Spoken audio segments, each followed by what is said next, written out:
Vous écoutez la leçon biblique de l'Église de la Science chrétienne indépendante de Plainfield, située à Plainfield, New Jersey, États-Unis d'Amérique.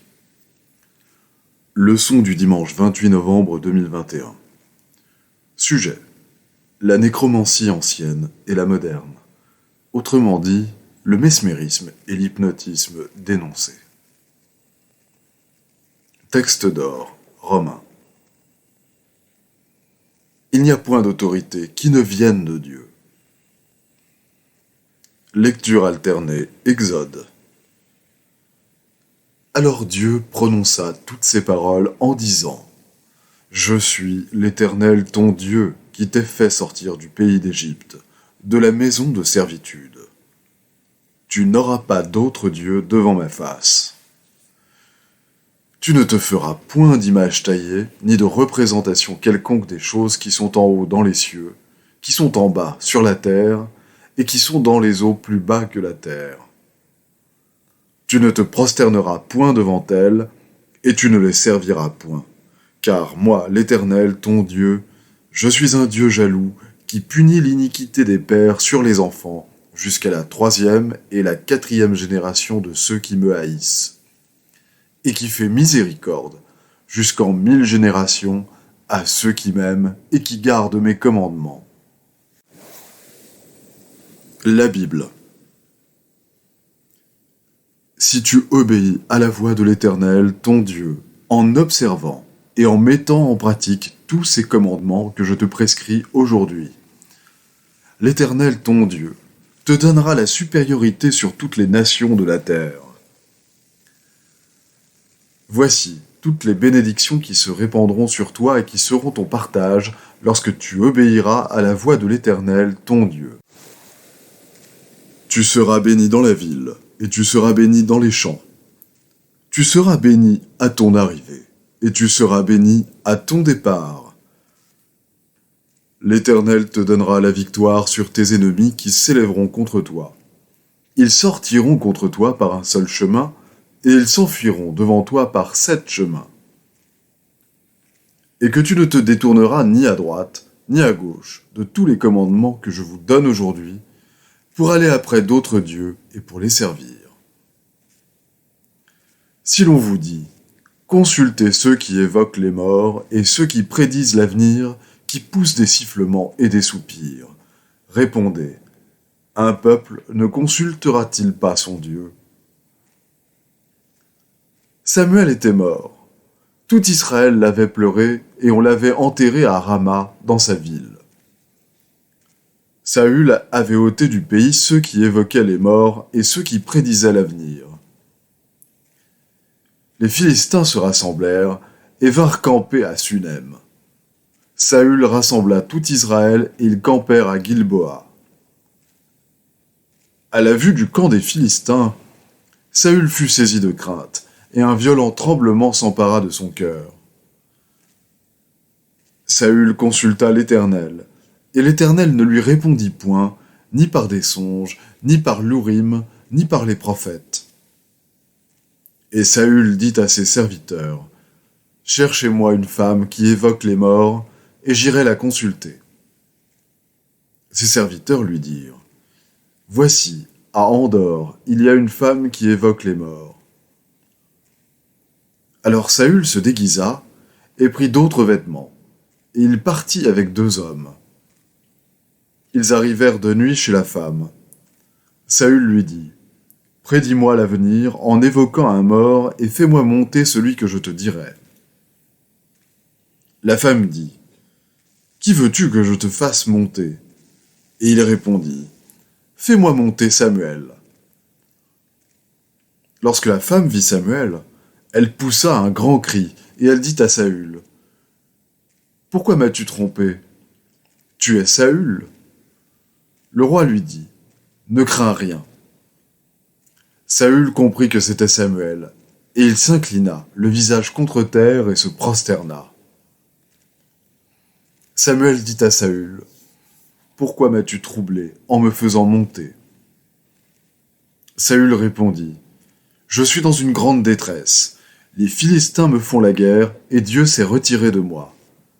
Il ne m'a répondu ni par les prophètes, ni par des songes.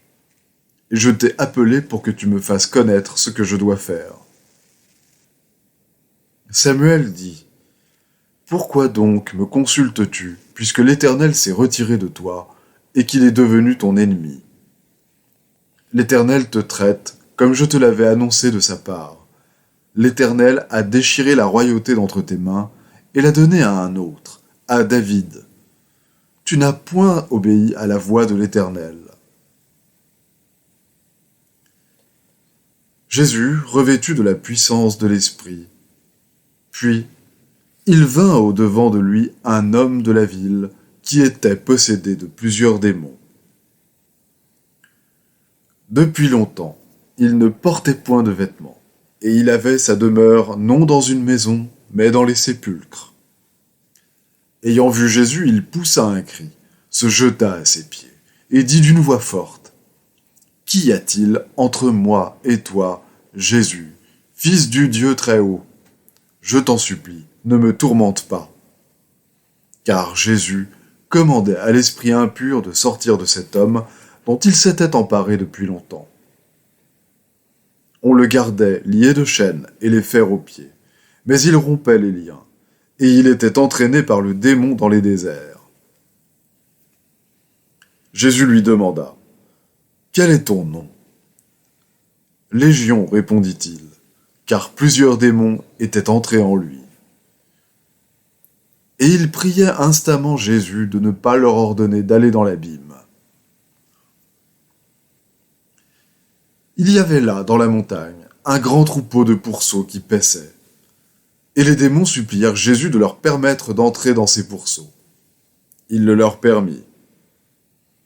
Les démons sortirent de cet homme, entrèrent dans les pourceaux, et le troupeau se précipita des pentes escarpées dans le lac et se noya. Ceux qui les faisaient paître, voyant ce qui était arrivé, s'enfuirent et répandirent la nouvelle dans la ville et dans les campagnes. Les gens allèrent voir ce qui était arrivé. Ils vinrent auprès de Jésus, et ils trouvèrent l'homme de qui étaient sortis les démons, assis à ses pieds, vêtu et dans son bon sens, et ils furent saisis de frayeur. Jésus leur parla de nouveau et dit : « Je suis la lumière du monde. Celui qui me suit ne marchera pas dans les ténèbres, mais il aura la lumière de la vie. » Jésus répondit : « Prenez garde que vous ne soyez séduits. Car plusieurs viendront en mon nom, disant : C'est moi, et le temps approche. Ne les suivez pas. Je suis le bon berger. Je connais mes brebis, et elles me connaissent. Mes brebis entendent ma voix. Je les connais, et elles me suivent. Et elles ne périront jamais, et personne ne les ravira de ma main. » Je vais maintenant lire les passages corrélatifs tirés du livre d'études de la science chrétienne, Science et santé, avec la clé des Écritures de Mary Baker Eddy. Nous reconnaissons et adorons un Dieu suprême et infini. Nous reconnaissons son Fils, le seul Christ, le Saint-Esprit ou divin consolateur, et l'homme à l'image et à la ressemblance de Dieu. L'entendement divin exige à juste titre de l'homme toute son obéissance, toute son affection et toute sa force. Aucune restriction n'est faite en faveur d'une fidélité moindre. L'ignorance concernant Dieu n'est plus le marchepied de la foi. La seule garantie d'obéissance est de bien comprendre celui dont la connaissance exacte est la vie éternelle. Pour déterminer nos progrès, il faut que nous sachions où sont placées nos affections, qui nous reconnaissons et à qui nous obéissons en tant que Dieu. Si l'amour divin devient pour nous plus proche, plus cher et plus réel, alors la matière est en voie de se soumettre à l'esprit. Les buts que nous poursuivons et l'esprit que nous manifestons révèlent notre point de vue et montrent ce que nous gagnons. Jésus enseigna le chemin de la vie par la démonstration, afin que nous puissions comprendre comment ce principe divin guérit les malades, chasse l'erreur et triomphe de la mort. Par son obéissance à Dieu, il démontra plus spirituellement que tout autre le principe de l'être. Chaque épreuve de notre foi en Dieu nous fortifie. Plus la condition matérielle devant être vaincue par l'esprit semble difficile, plus notre foi devrait être profonde et notre amour pur. L'apôtre Jean dit « Il n'y a pas de crainte dans l'amour, mais l'amour parfait bannit la crainte. Celui qui craint n'est pas parfait dans l'amour. » C'est là une déclaration précise et inspirée de la science chrétienne.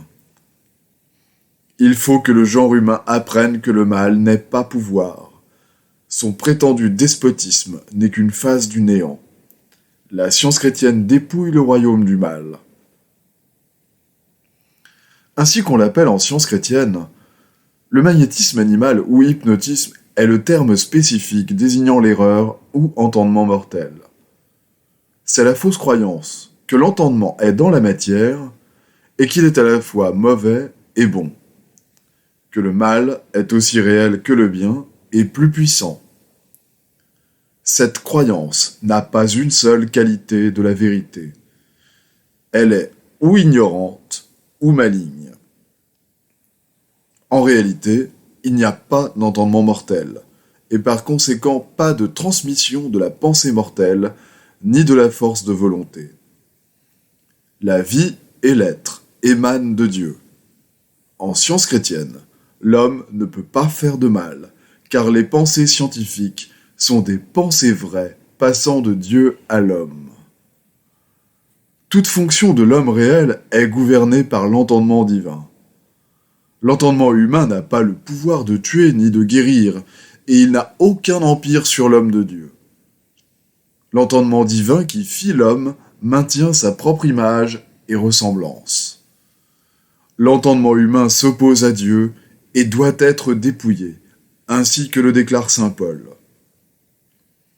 Tout ce qui existe réellement est l'entendement divin et son idée, et dans cet entendement, l'être intégral est révélé harmonieux et éternel. Le chemin droit et resserré, c'est voir et reconnaître ce fait, céder à cette puissance et suivre les directives de la vérité. Si le magnétisme animal semble soulager ou guérir la maladie, cette apparence est trompeuse, puisque l'erreur ne peut détruire les effets de l'erreur. Mieux vaut être mal à l'aise dans l'erreur que de s'y retrouver à l'aise.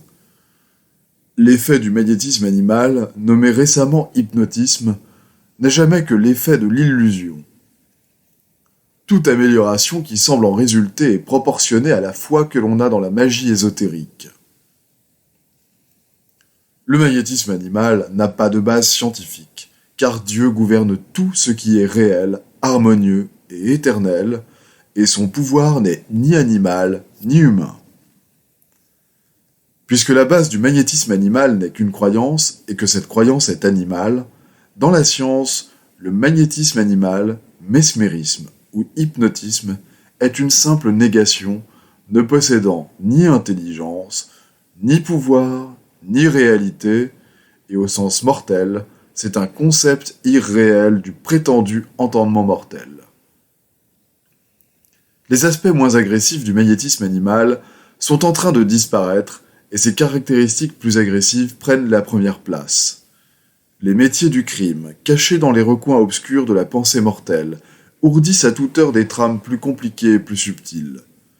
Les méthodes actuelles du magnétisme animal sont si secrètes qu'elles font tomber ce siècle dans le piège de l'indolence et produisent, concernant ce sujet, l'apathie même que souhaite le criminel.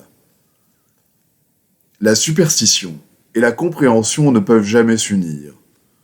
Lorsque les effets définitifs, tant physiques que moraux, de la science chrétienne seront pleinement compris, alors cessera le conflit entre la vérité et l'erreur, la compréhension et la croyance, la science et le sens matériel, conflit annoncé par les prophètes et commencé par Jésus, et l'harmonie spirituelle régnera.